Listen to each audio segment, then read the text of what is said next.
Hi guys, welcome back to MBR channel. ఈరోజు మన topic ఏంటంటే పనికి మాలిన బంధాలను వదిలే. ఎందుకు ఇలా ఈ టాపిక్ గురించి మాట్లాడుకోవాల్సి వస్తుందంటే ఇప్పుడు ప్రజెంట్ ఉన్న సిచ్యువేషన్లో చూస్తున్నాం ఏంటంటే పనికి మాలిన బంధాలను సంబంధాలను పెట్టుకుంటున్నాం.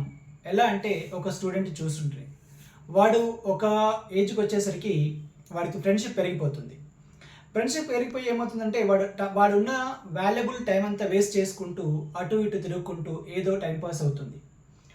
వాడు ఎప్పుడైతే ఎగ్జామ్స్ వస్తాయో వాడు ఇంట్రెస్టెడ్గా చదువుకున్నామని చెప్పి కూర్చొని చదువు స్టార్ట్ చేస్తారో ఒక ఫ్రెండ్ వస్తాడు. రేపు చదువుకుందాం లేరా, ఇంక ఎగ్జామ్ టైం ఉంది కదా, పద వెళ్దాం అని చెప్పి వెళ్తాడు. అలా వీడి టైం అంతా వేస్ట్ అయిపోతూ ఏమవుతుందంటే మనకి ఇన్ని డేస్ అన్ని వేస్ట్ చేసేసిపోయిన తర్వాత సడన్గా ఎగ్జామ్ డే వస్తుంది. అప్పుడు ఏమవుతుందంటే వీడి పనికి మాలిన ఫ్రెండ్షిప్ చేసుకొని ఆ ఎగ్జామ్స్ అనేవి సరిగ్గా రాయకపోవడం వల్ల రిజల్ట్ సరిగ్గా రాదు. అందుకని వాడి పనికిమాలిన బంధాలు అంటే దీనివల్ల మనకి ఏం ఉపయోగం లేదు.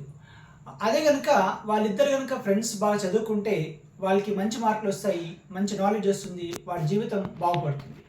అందుకని నేను ఏం చెప్తానంటే పనికిమాలిన బంధాలను వదిలేయి. ఇప్పుడు చూస్తున్నాం ఇలానే స్టూడెంట్స్కే కాకుండా మన ఫ్రెండ్షిప్ చేసేటప్పుడు కానీ, మన సంబంధాలు మెరుగుపరుచుకునేటప్పుడు కానీ, లేదంటే సంబంధాలు కలుపుకునేటప్పుడు కానీ చూస్తాం. వాళ్ళు మన ముందు ఒక మాట వెనుక ఒక మాట మాట్లాడుకుంటూ ముందు మంచోడని చెప్పి వెనుక చెడ్డోడని చెప్పి మనం ఈ రూమర్స్ వింటూ ఉంటాం. మీరు కూడా వింటుంటారు మీ సరౌండింగ్లో. ఎందుకు అంటే ఇవన్నీ వాళ్ళ ముందు మంచిగా మాట్లాడుతూ వెనుక ఏదో మాట్లాడుకుంటూ ఇలాంటి సంబంధాలు ఇలాంటి బంధాలు కూడా మనకు అవసరం లేదనుకుంటాం. ఎందుకంటే మనం అది ప్యూరిటీ సంబంధం అనేది, మన బంధుత్వం అనేది ప్యూరిటీ ఉండాలి. ప్యూరిటీ అంటే ఏం పొల్యూషన్ లేకుండా, ఏం మిక్స్ లేకుండా చాలా బాగుండాలని నేను చెప్తాను. ఇప్పుడు ఉన్న ప్రజెంట్ సిచ్యువేషన్లో మనం చూస్తున్నాం ఎలా ఉన్నారు అంటే మనం ఒక ప్రోవర్బ్ ఉండేది తెలుగులో, పెడితే పెళ్లి కొడతాం లేదంటే చావు కొడతాం అని చెప్పి. మనం వాళ్ళకి ఏదైనా పెట్టామనుకోండి, ఏదో మంచి చేసామనుకో మంచి వాళ్ళు అంటారు. ఏదన్నా మనం చేయలేకపోయినామనుకోండి, లేదంటే చేసే పొజిషన్ లేమనుకోండి, అప్పటి వరకు చేసినంత మర్చిపోయి మనం చెడ్డవాళ్ళం అయిపోతాం సడన్గా.